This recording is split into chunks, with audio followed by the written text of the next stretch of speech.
pleased to say I've never ever once before making a video done anything to me in terms of my hair, in terms of makeup, which I don't really wear anyway, haven't for years. But some days you just have a funky thing going on. So this is not the hair I made yesterday, but it's the hair I've woken up with today. And I like it. Anyway, excuse me, I'm 5 weeks out of having open heart surgery. And every day when I wake up, I still wake up, my voice sounds weird. It's to do with fluid on the chest, and I'm on what are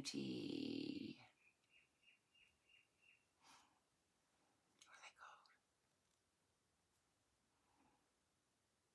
Since my open heart surgery, my brain, it's like I can't think of words, and they're really simple words that I use every day. It's killing me. What's the medication called where it gets the fluid out of your body? Lasix, Frusemide. What are they called? Oh, bucket, you know what I'm talking about. So I've just had my Frusemide tablets. And it's not until I do that and get moving that this crackly stuff on my chest stops. Honestly, my words. Anyway, it doesn't matter. My voice is crackly, and that's why. Bear with me. Today I felt, and look, because I'm 5 weeks out of open heart surgery, I've been stuck home, really stuck home for a long while now, and it drives me insane at times. I've just started going out, I've just started driving very locally, which is great, but I get tired quickly and I have to come home to here anyway. But this whole thing can take 12 weeks to recover from. Anyway, while I'm in my room and while I'm here, I wanted to tell you all about the day I nearly died in a house fire. And it was only, sorry, all my notifications are popping up on my Facebook, on my iPad, which is a bad reason to record these videos on your iPad. So, I've been in my current house for a bit over a year and a half now. And buying this house was not on my to-do list. It came about by a string of events, and I'll tell you what those were. But I'm really growing to love my house, and if I can afford to keep it throughout all of this, I really love it. So, there has always been this property near me that from the first moment I saw it, I was taken with it in a way that's really quite unexplainable. I was just like, the way I can try to explain it is that I lived in the city for a long time. I'm from Melbourne. I lived in the city of Melbourne for about 15 years, and I loved it. I loved the city. I love everything about it. Then when it came time for us to buy a house, that was never going to happen in the city. So we kind of had to head out as far as you can go into the mountains. It's beautiful here. And that's where we brought our house. And it's also a tourist destination, but there's lots of green. It's national parks, it's trees, it's beautiful. But when you're moving out from the city, it is absolute culture shock. Culture shock. For 3 years, I was in culture shock. I hated it. I wanted to go home. And I think, and a home in the city was like a single story, rented concrete terrace house, right? And I loved it. Out here, housing is not like it is in the city. There is not the concrete jungle, I think, that I'd grown quite used to.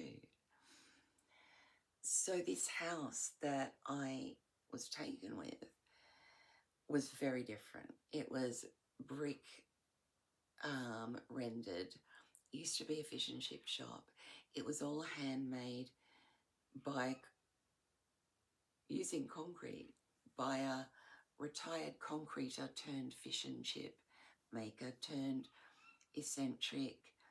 You should have seen this place. So it was all, it was debilitated, and my family and most people, in fact, 90% of people that saw it went, why? But those few that got it, and I got it. And so it was all handcrafted arch doorways, and each one was like individually decorated with, you know, grapes or grapevines or love hearts or just all kinds of crazy stuff. All of the trimmings had been made with concrete and things the guy had at home. So like the light, I don't even know what you call them these days, and lots of places don't have them, but those ornate concrete things that sort of decorate your roof, and it's where your light comes from. They were all made using rubbish bin lids filled with concrete and then stuck to the roof. So you could just, it was like rubbish bin lids all over the roof of my house. So it needed a shitload of work. It was probably not advisable, especially for a single person who is not in any way, although I have become since, capable of doing stuff physically around the house, building, all of that sort of stuff. I knew nothing. The other reason why I loved it so was because it had a self-contained bungalow out the back, and the yard was separate. And I've kept my eye on this property for a long time. I even joked over the years with one of my best friends, we need to buy it together. She loved it too. She rented the back unit at one point. So when I separated from my partner and we split everything 50-50, we were each able to go and buy a house of our own with a ridiculous mortgage. That's a whole other thing. And I chose to buy this house. It was on the market, and I took it as a sign. I've always wanted it. It's there. Here I am. I'm going to buy it. So, and I'm going to ask my best friend to either A, buy in with me, or B, rent out that back bungalow for as long as you like. She was a renter, and renting is impossible out here now that all the all the rental properties have become Airbnbs. People can make more money in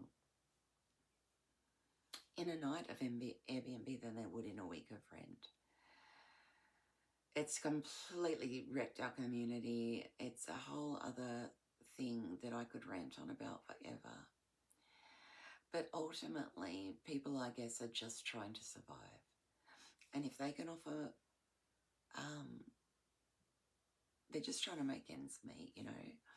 And if they can get more one way than another, I get it. I just couldn't do it myself. I just wouldn't. Anyway, so I brought my amazing... Okay, so what I have to do first, I had the money for a deposit, but I did not have the work history.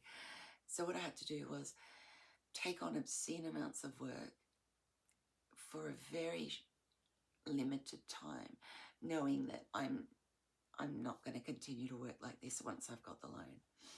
This is just for me to get approved for a loan on my own. So settlement was set to happen on this particular day. And look, I did count my chickens before they hatched, but I just couldn't help it. I was so unhappy where I was working. It was never going to be long term. So I coincided, I'd resigned the day before settlement was supposed to happen, so that I could then just go back to doing what I do, which is I'm a vet nurse part-time. I do canine behaviour stuff. I can make ends meet that way, but I needed to, a lot of it is my own business, the behaviour stuff, so I needed to be able to be okay in the eyes of the bank to get this loan. I can't tell you how much I worked my ass off, and in hindsight I did all of that while I was experiencing heart failure. So it was really hard. It was so freaking hard. Anyway, fast forward to the day that it's my last day at work. Settlement's happening in the morning. It had been a massive long day. I'd been in surgery all day. I was exhausted. I hated where I worked. And I got out of work and I sent my mum a text. And the text said something, because I couldn't even let her read it to me until about a year after the fire. Because my text said, I've just finished my last shift. This has been the hardest thing I have ever done. And it's all over now. Like, settlement is happening in the morning. I'm ready to fully be approved. I've lined up my ducks. I've got this house that I had watched and kind of felt something to for 10 years before I brought it. And it reminded me of Brunswick. It reminded me of where I grew up, where I lived for all of my 20s and half of my 30s. So a lot of people out here that, you know, we've got such beautiful green nature, and I just needed my little bit of more concrete. I don't know. It's from living in the city. Anyway, so I texted that to my mum. I said, I'm going home to bed. I'm going home to fall into bed, my message said. So I did that. I went home and I fell into bed. My daughter was spending the night with her dad. My best friend, who rented the bungalow from me out the back, because I'm renting this at this stage I'm renting it. I was allowed to move in because I was buying it, but it was kind of done, I was able to rent it shortly beforehand, right? So I went to bed in this house. My girl was gone. Dakini, my best mate, was gone. So it's just me. And I was so excited and so relieved, and it was the biggest, hardest thing I'd ever done. And then I went to bed. And then I woke up to my chest being scratched, and it pulled me out of my sleep. And it was my dog.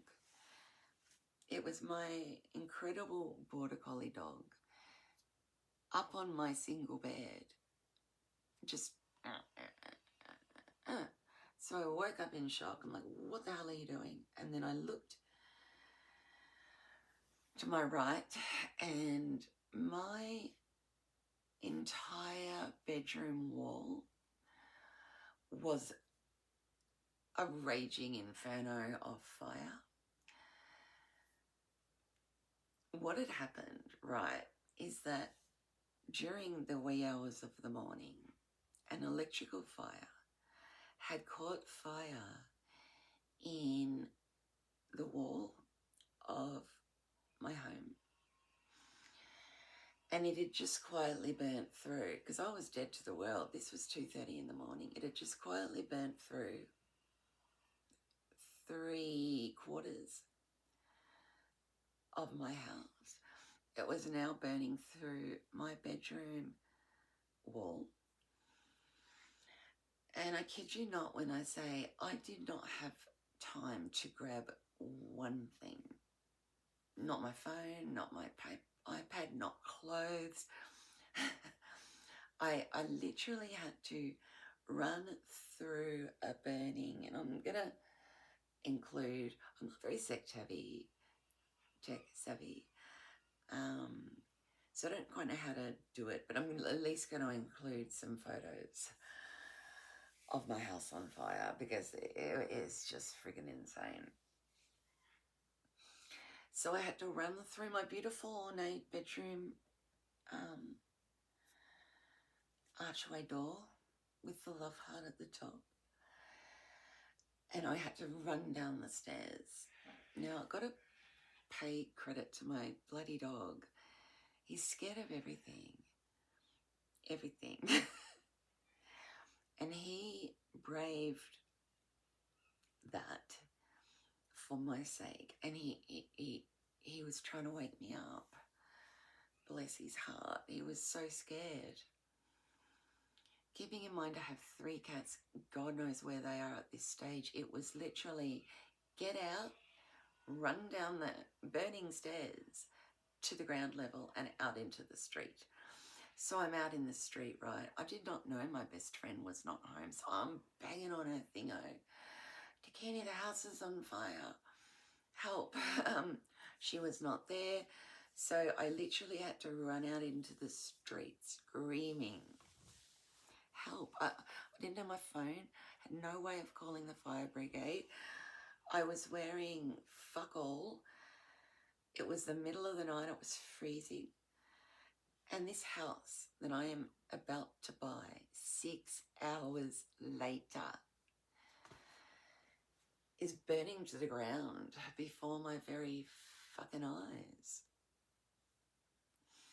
Anyway, finally a woman, what's wrong, opens her screen door, call the fire brigade, my house is burning down.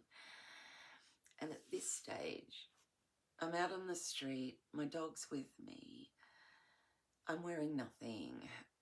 I can't describe to you the state that I was in. I was screaming. I just could not fucking believe that I was sitting outside in my minimal sleepwear watching my house burn down. The next thing you know, one of my friends who's a firefighter, he came running in. Where's Dakini? He is also best friends with Dakini. And he was not on duty that night, but he did receive the fire alert to his phone because he's a fiery. He saw that it was our address, so he just flew down. And he got there before the fire trucks did. And he caught me trying to see, here's where I did myself some serious damage. Getting out and down those stairs, yes, my feet were burned, my toes were burned, my hair was burned pretty much off. And what was there was this weird orange colour. I had burns all over this tattoo, which actually was brand new, right? It was my, get this, I got this 48 hours before this happened. And this was a present to myself for working so hard to buy this house that just burnt down with me inside it. Anyway, I was okay. I was fine when I got out the first time. But what I did then was I remembered I've got 3 cats. So when it comes to fire, they say get down low and go, go, go. I did the opposite of that. I went back in and I went up. And as soon as I went up and inhaled, I could literally feel I just burnt my airways and lungs out. Like, I can't describe to you how it felt. And it was that one inhalation, and I knew I was fucked. So I had to run back down. And by that stage, fire engines have started to arrive. My friends and I know a lot of firefighters. So I've got all my friends jumping off fire trucks and trying to console me.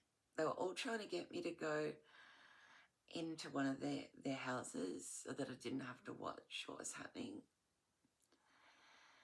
And I just couldn't do that. So what my friend did to stop me from running back into the fire and succumbing to hypothermia, he kind of burrito rolled me in a fire blanket. And he just laid with me on the sidewalk as we watched my house burn down. And I just couldn't fucking believe it.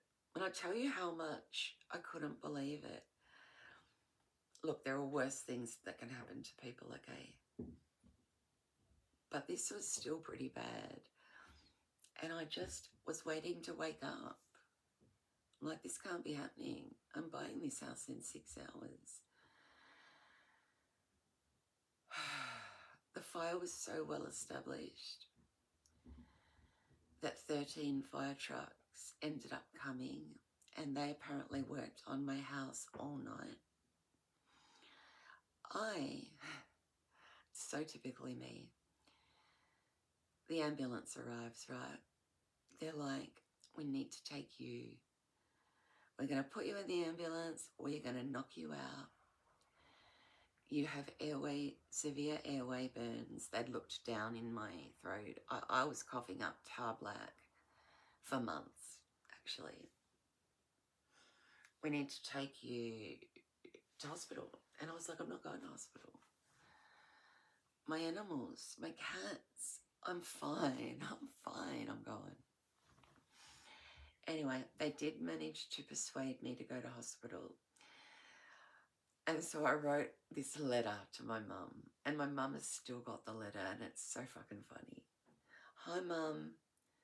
My house is burnt down, but don't worry. It's fine. I'm fine. I'm meant to pick up Marley tomorrow morning at 9 o'clock. I'm not sure if I'll be back for that. Could you pick her up?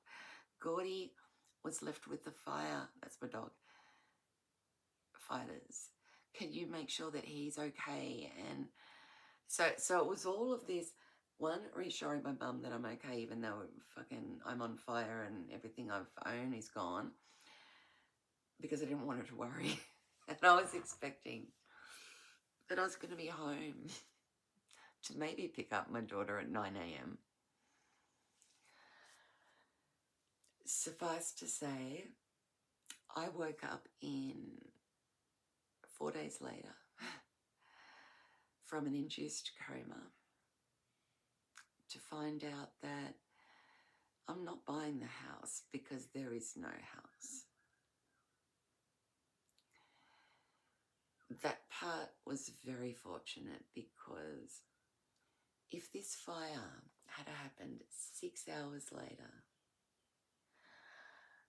I would have ended up with a massive mortgage and a burnt out fucking ruin. And yes, it would have been insured. I had it insured. I had to have it insured, ready to go for settlement. But because there was no house for the landlord, for the vendor to sell me, the sale fell through. And because it was not my doing, I got all of my money back. Thank God.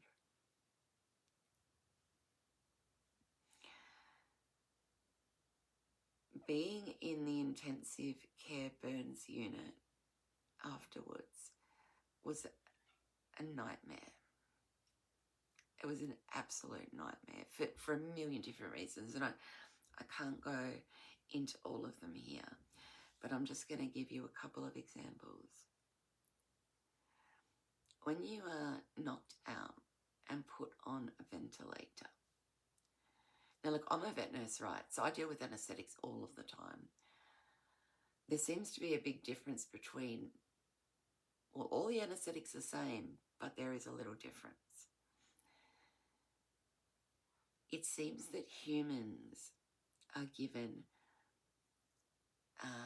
paralytic agents so that you don't move while you're under anaesthetic or on a ventilator, so you don't pull your tube out while no one's looking. So I woke up from my coma well before my body did. And what I mean by that is that I was paralyzed, so I could not move, I could not respond. I could hear them, I could hear my family talking about me and asking if I would be able to hear them. Long story short, I was paralyzed, blind, in agony, and I couldn't tell anybody. I just had to lay there. And it was the most traumatizing thing I've ever experienced. So I was kind of just stuck in this land of ketamine-induced colours and experiences which are just friggin' out there. If anyone has experienced it, you'll know what I'm talking about. And I was also paralysed and stuck that way. It's like they gave me too much of the paralytic agent or not enough anaesthetic, or I don't know what the fuck they did wrong, but it was traumatic. And trauma in intensive care is a really common experience for people.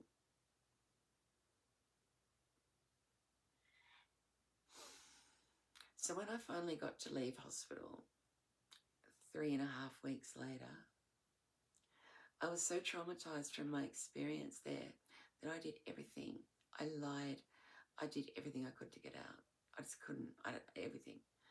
I'm not kidding when I tell you that I took my own catheters out and told them it fell out because I wanted to be unhooked for everything. I stopped taking pain meds. I did not want to be. I wanted to be clear. I wanted to be able to walk. I wanted to be able to be free from all of the things so that I could go home. That's exactly what happened. As soon as all of those things were out, I did get to go home to my parents' place because my house was burnt down. And at this stage, I didn't know if my cats had survived, my birds, my guinea pigs.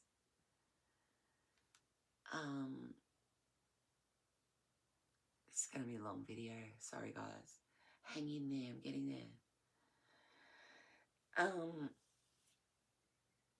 But on top of all of that, so I've got pneumonia, aspiration pneumonia, severe airway burns. I'm coughing up black. I can't even, just as black as your black and night black. Constantly.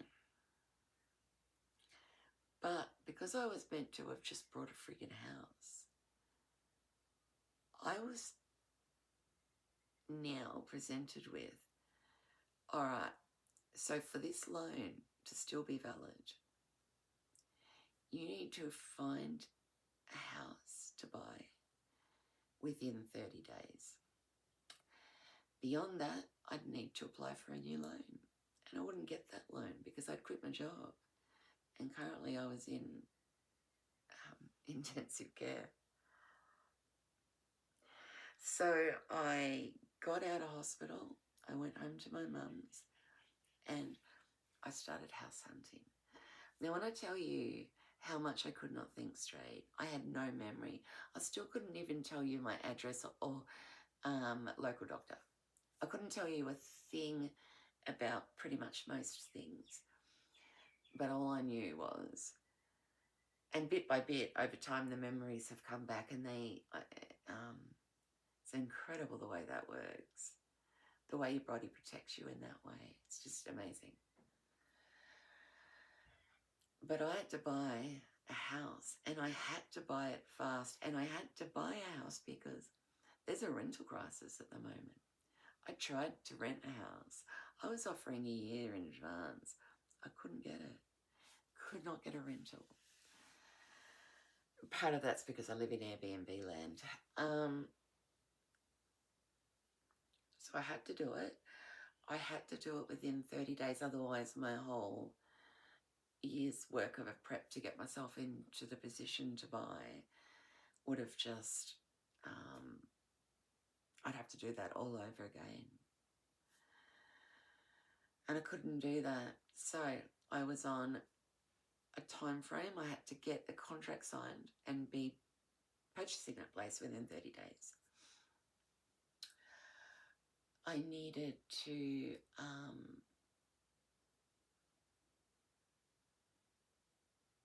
house hunt.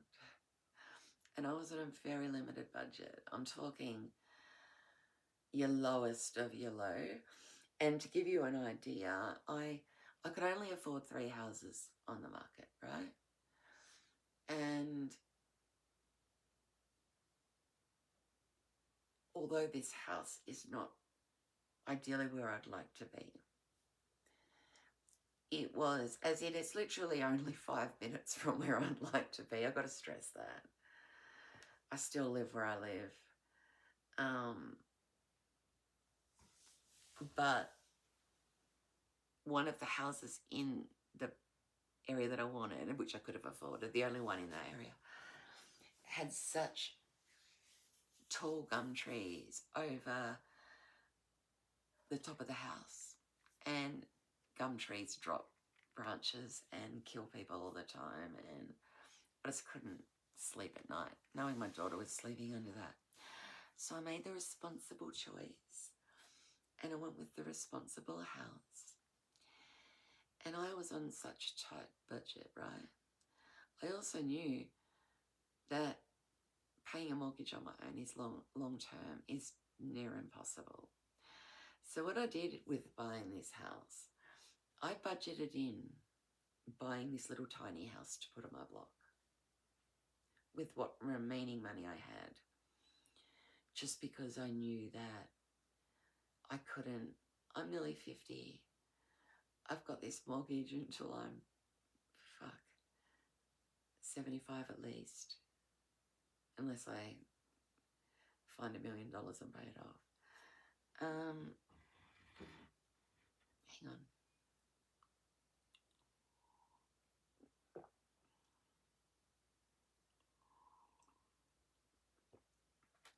Anyway, over time, I've grown to love it, and I'm really happy where we are.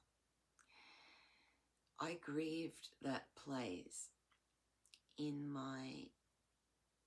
the one that burnt down with me in it. I can't tell you how badly I grieved it. It was, I'd worked so hard for that. I'd wanted that place for 10 years. I'd moved my best friend in. So she lost her place as a result of all of this, because her place was the bungalow on my block. So even though the bungalow survived,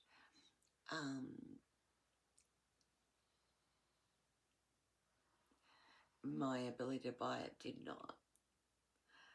Funnily enough, what since happened is they've cleared the site. Somebody's moved a weatherboard onto it, and they're currently, when they cut the weatherboards in half and then move them and then they get them together. I've gone from grieving to something about that place, right? That really, and I'm not superstitious, I'm not religious, I'm a highly skeptical person that lives in a hippie town. So, you know, I'll do my tarot cards, I'll read my horoscopes. I am a realist and a scientist and an evidence please for anything kind of person. What was I saying? Oh yeah, it's cursed. Something negative about that house. Everyone who's tried to do something with it has ended up not being able to. And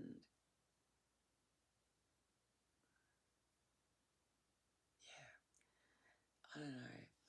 So listen, let me just say, I was devastated, right? Not by the fact that I'd lost everything that I had owned. My dream of the house I was about to buy. I mean, that was bad. My cats. So one of the cats, Snoopy, was found immediately. And then there was a kitten and another tabby cat that weren't. So when I was told my cats weren't found, I cannot tell you the grief. It's more than just losing a pet. It's envisioning your pet being burnt alive.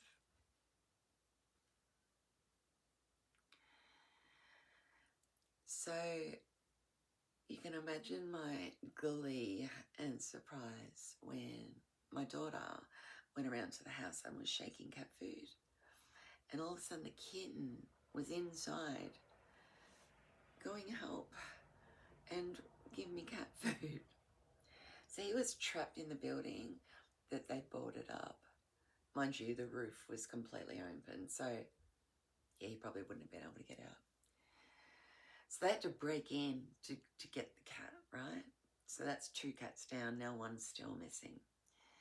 Then somebody sighted him limping around. I was like, oh my God, he's fucking alive.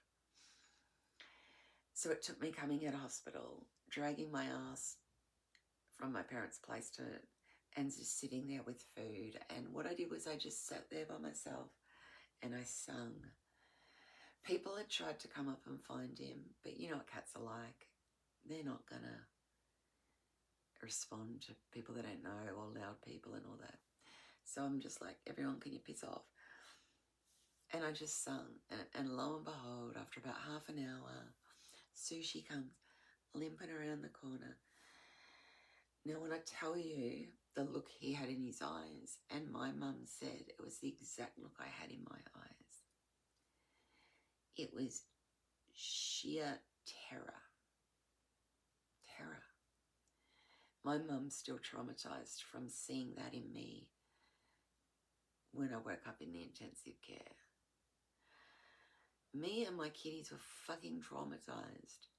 And get this, we all had burnt feet because we all had to run down the flaming stairs.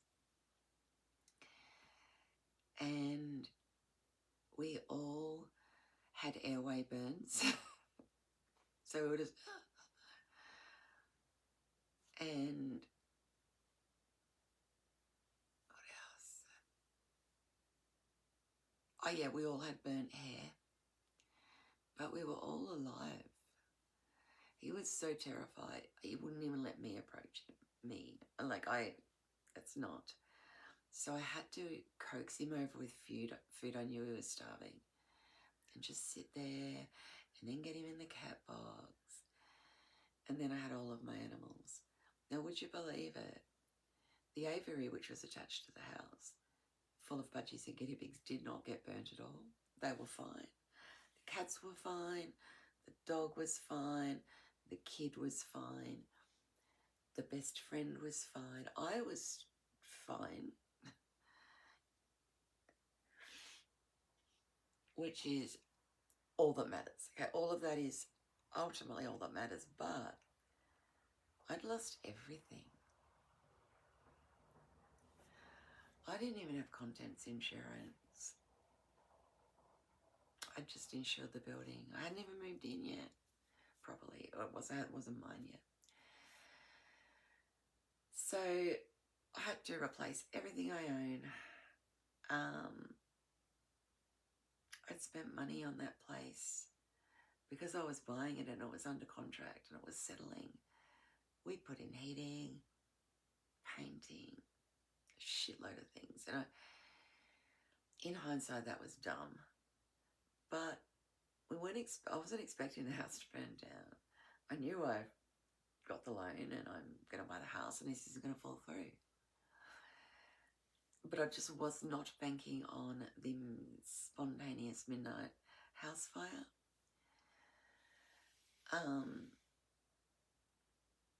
It would get in the way of my plans.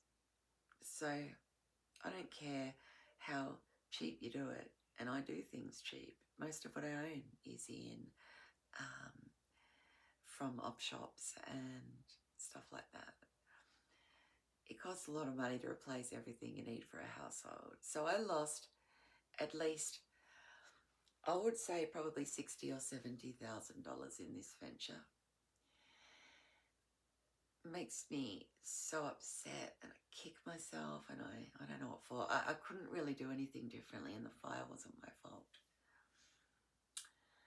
But it hurts, it stings. I was about to buy this house 6 hours from settlement.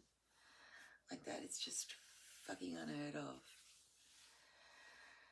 And when I spoke to my bank manager, because settlement was meant to have happened, he didn't know jack shit. He's just like, great, settlement day. I got these messages after the fire. Where are you guys? Nick, what's going on? So basically, we just ghosted him on settlement day because I was unconscious in the intensive care burns unit in the city. So it wasn't until I woke up from the coma that I was able to get my brother to deal with all of that, which involved contacting the bank saying, actually, this has just happened. So they were lovely. And my bank manager's like, man, you would not read about this. But what he did say was, you're so lucky. If this had happened tomorrow night, you'd be much worse off.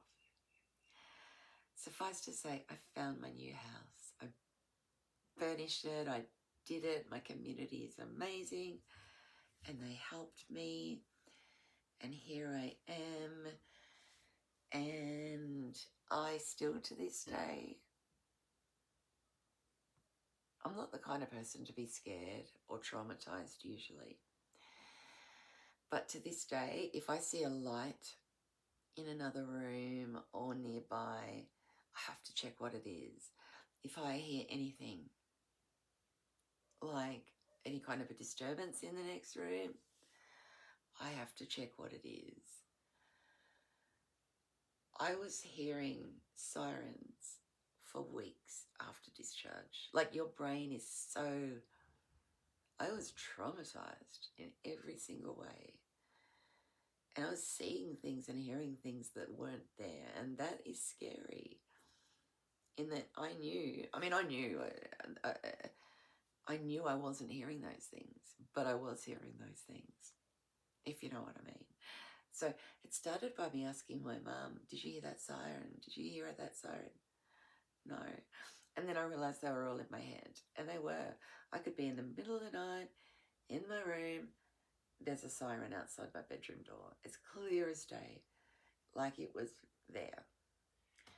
And that is just amazing that your brain does that. Anyway, this is 44 minutes long. There's so much more to the story, but that's the gist of it. And I'm going to show you some photos of my house on fire. 13 fire trucks. It was a raging inferno. I can't tell you how lucky I am. If my dog didn't wake me up, one or two things would have happened. One, I would be minutes away from dying in my sleep from inhaling the fumes. And that is what happens to so many people in house fires when they occur at night. The other thing that could have happened, if it wasn't for my dog, is I would have woken up to being burned alive, and or killed. Just the fact that I don't have terrible burn scars. Only scarring I have, funnily enough, because I was burned on the back of my neck, in my hair, soles of my feet. So places where you don't really see it. This tattoo was 2 days old.